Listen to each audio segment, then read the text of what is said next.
iar fach goch.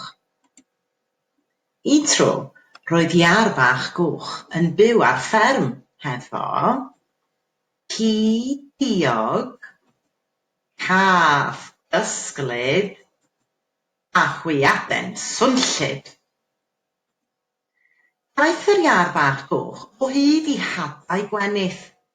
Pwy sydd am fy helpu I ddyfrio'r gwenith?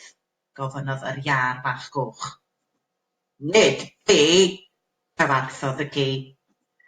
Nid fi, meddai'r gath. Nid fi, atebodd yr hwyaden. O felly fe wnaf I hynny fy hun, meddai'r iar fach goch. Dyfriodd yr iar fach goch y gwenith ar ei phen ei hun. Roedd yr iar fach goch eisiau torri'r gwenith. Pwy sydd am fy helpu I dorri'r gwenith? Gofynnodd. Nid fi, cyfarthodd y ci. Nid fi, meddai'r gath. Nid fi, atebodd yr hwyaden. Felly fe wnaf I hynny fy hun, meddai'r iar fach goch. Torrodd y gwenith ar ei phen ei hun. Roedd yr iar fach goch angen cario'r gwenith i'r felin.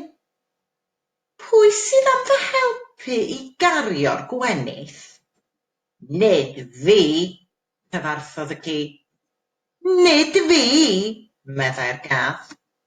Nid fi, atebodd yr hwyaden. Felly fe wnaf I hynny fy hun, meddai'r iar fach goch. Cariodd yr iar fach goch y blawd yn ôl i'r fferm ar ei phen ei hun. Roedd yr iar fach goch wedi blino. Pwy sydd am fy helpu I bobi'r bara? Gofynnodd yr iar fach goch. Nid fi, cyfarthodd y ci. Nid fi, meddai'r gath. Nid fi, atebodd yr hwyaden. Felly fe wnaf I hynny fy hun, meddai'r iar fach goch. Pobodd yr iar fach goch y bara. Wedi i'r bara orffen pobi, gofynnodd yr iar fach goch.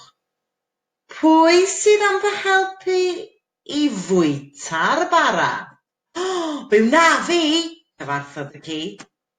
Fe wnaf fi, meddai'r gath. A fe wnaf fi, atebodd yr hwyaden. Na, fe wnaf I, meddai'r iar fach goch. Felly bwytodd yr iar fach goch y bara ar ei phen ei hun. Y diwedd.